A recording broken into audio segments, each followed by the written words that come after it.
So XDefiant is still in limbo, and while we don't know exact specifics on when to expect a launch, today, in the meantime, I want to touch on a handful of different things to remember ahead of its inevitable launch. Today we're going to be taking a look at XDefiant, and we're going to be recapping a few lesser known as well as larger details to keep in the back of your mind that can shape your experience for the game upcoming. So as we go along, drop your thoughts down below on what you think. Are you looking forward to XDefiant? Are you hoping to see anything in particular with the project? When do you think it will launch? Let me know down below, but if you enjoy the video, you find it at all insightful, do me a favor and drop a like on it, and if you're new to the channel, consider subscribing to stay up to date with all things XDefiant, Modern Warfare 3, and more FPS content as we gear up for a packed next couple of months here in terms of games and new content to cover. If you're interested, I'd love to have you in the community. And finally, check out my friends over at G Fuel. Code Espresso can get you 30% off certain items in the month of September, like hype sauce tubs, starter kits, and more. But more on that a little later, link in the description below. For now, let's jump into XDefiant and some things you should remember ahead of the launch. First, one of the biggest things here in terms of accessibility is that XDefiant is going to be free to play, meaning a couple of different things. Of course, the biggest one, there's no barrier of entry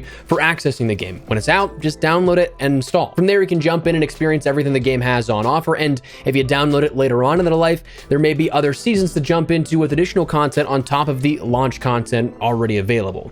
Now, that's something that honestly, I quite like. I think it expands the possibility for a community to grow and at a much faster pace than if it was something that was behind a paywall of $60 to $70. Now, that said, oppositely, while free-to-play games are great for accessibility, there are some hurdles that these do present then at that point, and one big one is quite possibly there could be cheaters as a regular hurdle in the game for XDefiant. That's just the unfortunate reality of any free-to-play game. If someone's really dead set on just trolling and trying to ruin someone else's gameplay experience, the only hurdle with free-to-play games is the 5 minutes that it takes to create another account. Unlike a paid game, it costs them $60 to $70 every time they have to make a new account, which would surely deter any cheaters. But at the same time, also severely limits the amount of potential reach that a free-to-play game can bring along to said community. I mean, it was revealed by Mark Rubin that the last beta brought in over 2.5 million users in the span of like a week or so, which for a brand new IP with minimal advertising of said beta period, that's incredibly impressive, much higher than the developers even thought they'd achieve. One thing that I'd hope to see combat cheaters is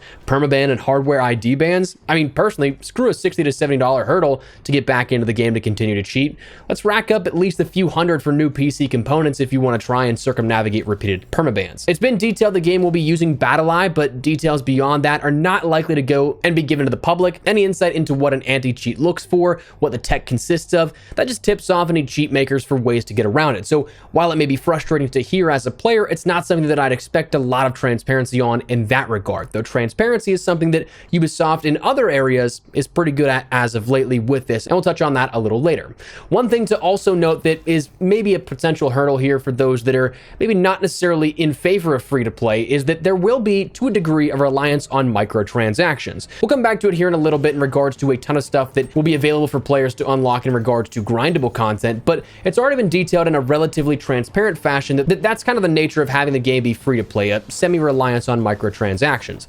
End of the day, there's a business that needs to be accounted for. That's how these devs are able to keep making these games for players, so it's certainly something that revenue needs to be flowing in. However, Mark Rubin, executive producer on the project, has already assured players that they see the over-monetization of things in other games and are not looking to go down that path, but instead look to make cosmetics worthwhile while also giving functional items like weaponry for free unlock tiers and battle passes and additional challenges beyond their initial season, perhaps.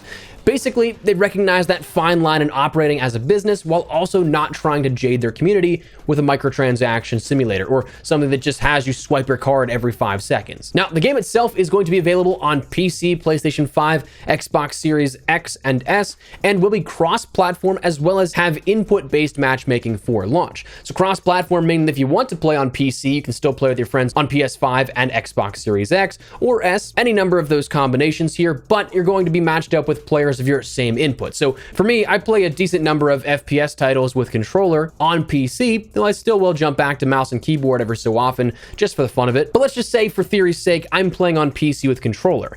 I'll be matched up then, in theory, if the systems work as defined, I'll be playing other players with only controllers on PC, Xbox, or PlayStation. Could be any number of those, but only controller users. An additional thing when it comes to versions of the game, there will be last-gen support, but that's coming post-launch. This looks to be done so as to not hinder any of the development that we'll see that progresses going into the future. I don't want to say they're going to become obsolete, but you're already seeing that transition away from PlayStation 4 and Xbox One development in games, simply because it's not the newest tech and hardware. It's not going to propel development and support another 5-10 years beyond this if they continue to hold out and develop for inferior tech. But XDefiant will indeed at some point have PlayStation 4 and Xbox One versions of the game. Now, at its core, it is an arena shooter, fast, snappy action, an homage to the classic arcade shooter, something that we don't see as much in just the pure simplistic nature of anymore. Things like COD 4, Modern Warfare 2, Modern Warfare 3, Black Ops 2, and games of those earlier nature in the franchise, stuff like that, again, in simplistic nature, its truest form of an arcade shooter. That's what they're aiming to recapture here at this point. One of the big selling points for a lot of players, though, that will be included here with this is that we talked about input-based matchmaking, but one thing that will not be there is skill-based matchmaking.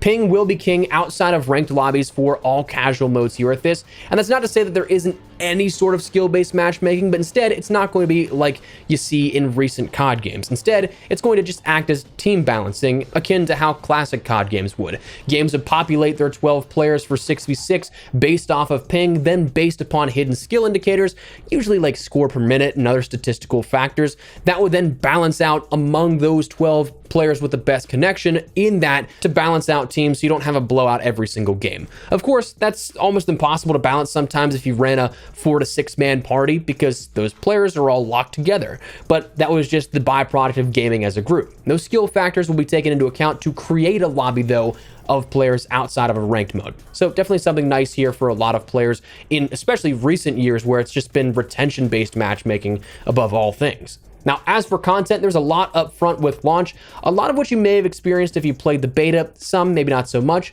You'll see 14 maps, 10 of which in that sort of arena-style game modes of like domination and zone capture, maps of Arena, Attica Heights, Dumbo, Echelon, Emporium, Liberty, Mayday, Noodleplex, Pueblito, and Showtime, as well as 4 progression-based maps of Meltdown, Midway, Times Square, and Zoo. You have 5 factions of the Cleaners, Libertad, Echelon, Phantoms, and DedSec, akin to the Division, Far Cry, Splinter Cell, Ghost Recon, and Watch Dogs respectively, all with their different unique elements and attributes alongside that. You have 5 modes, 3 of which are for arena, 2 of which are for progression, 24 weapons with 44 attachments across all of those, and all of that will be present on day 1 and leading in through a 6-week preseason post-launch here of XDefiant and leading up into season 1. So once the game launches, you'll have 6 weeks to grind out stuff, start to level stuff up, and then we'll see a season 1 update 6 weeks after that, in which case that kicks off year 1 of content, which is already laid out to be 4 seasons, 3 months per season, with things like 3 new weapons, 1 faction, 3 new maps, a new battle pass alongside each of those seasons.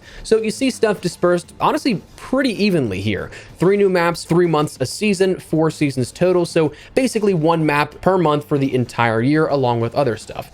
There will be battle passes. That's one thing to take into consideration, both in preseason and post season 1, 2, 3, and 4. So you'll have stuff to grind out with, again, functional weaponry and cosmetics being in free and paid tiers. The weaponry itself, though, being free, so don't worry about having to have anything like that behind a paywall. There will also, though, be additional grind-worthy content, not just stuff in a store or a battle pass. It seems like the most recent stuff that we've seen here out of this, or from some of the beta builds a few months ago, there were designations for camos of mastery and skins. Skins were denoted and unlocked through weapon level, with bronze camo being unlocked at weapon level 50, silver camo being unlocked at level 150, and gold being unlocked at weapon level 300. So those appeared to be just regular skins, didn't seem like they were mastery level items, and didn't seem like we'd see anything debuted in that regard through the beta at all at that point. So those very well could be task-based camo systems and require challenges for unlocks and an overall mastery reward that may be pretty sick looking. Fingers crossed on that. I know that I'm definitely gonna be grinding out the mastery camos here within XDefiant. We also know that there will be a prestige mode here. Details are still up in the air currently. It could be a hard stop at a certain prestige level and a sort of max that you see akin to Prestige Master in the years past with Call of Duty, but also it could be something that adds additional levels per season. Doesn't reset or anything like that, but instead just adds a new higher cap to things with each season. That was something that Mark Rubin took feedback to on Twitter and wanted to see what people's sentiment was on all of that kind of stuff. It seemed like more people leaned towards a hard level cap and a max with the prestige system, but we'll have to wait and see. I've said my piece. I honestly think it'd be pretty cool to have an uncapped infinite level system, but honestly, I have no idea the technical logistics of all that kind of stuff. Might be impossible to pull off. But anyways, cap seasonal prestige is all you want for something like COD. I just wish we kind of had like a career level to see how much of no lifes we are. Now, talking content and talking the sort of plans generally for the overall game itself, one big thing is that right now there are no plans for a battle royale with XDefiant. And honestly, I think I'm kind of okay with that. Listen, I've been a sort of BR snob in a sense here, having played all the way back to the Arma mod days, playing Minecraft Hunger Games. Hell, I was one of the first people that got a review copy of PUBG when it was in early access that I didn't even realize until like months after the game launched that they, with that review copy, gave me one of the, at the time, I don't think it is now, super rare, I think it was like player unknown crates, which had that exclusive skin set in it. So like, I've been around the block with BRs. I've played them religiously for years and years and years on end, but I think I might be finally at that tail end of like, okay, I think I'm burnt out. Not every game needs a BR. Personally, that's just the way that I see it. I think that it might take away from some of the development and attention of just the core 6v6 multiplayer experience, but that's just me. Maybe you guys feel differently, but right now the developers do not have any plans here for a battle royale mode within XDefiant. Now, finally, talking about, well, the elephant in the room, the release date is still unfortunately to be determined. There is nothing that has given us a definitive answer just yet. Maybe next week holds the answer, maybe the week following, but right now, we do not currently know. The beta was a genuine beta. It wasn't a marketing tactic, so we have seen a lot of downtime since the last beta, but that's because feedback was actually being implemented, being changed to the core level of the game, and on top of that, the approval process that is a necessity to publishing games is something that takes time as well. It has been detailed that we will have a proper lead time though, and it won't be something that will just hot drop in with no prior notice you can download the game. A full date announcement will be made, and there will be time to preload the game on top of that. So if you guys are interested, it's not going to be something that you're going to have to be like, I'm going to miss a whole day because I got to download it right now and all my friends are already playing, if you don't have, like, say, the best bandwidth or internet connection. So that's something to consider. But then finally, the last thing that I want to touch on here is that Ubisoft, by all accounts, looks to be a shining light when it comes to communication, at least right now. This team that's making the game looks to make a game for the community with the community's feedback directly in mind and accounted for. Could not tell you the last time that I've seen a developer of a AAA caliber directly interact with the community as much as, say, Mark Rubin has. As Patrick Price or Aches, former COD pro now turned developer with XDefiant, how much they've been communicating with the community. It's incredibly refreshing to see that transparency along the whole last half year to full year at this point. So fingers crossed that keeps up, but right now it looks like they're doing what they can to do as much for the community as they possibly can and keep us all involved and in the loop with everything going on.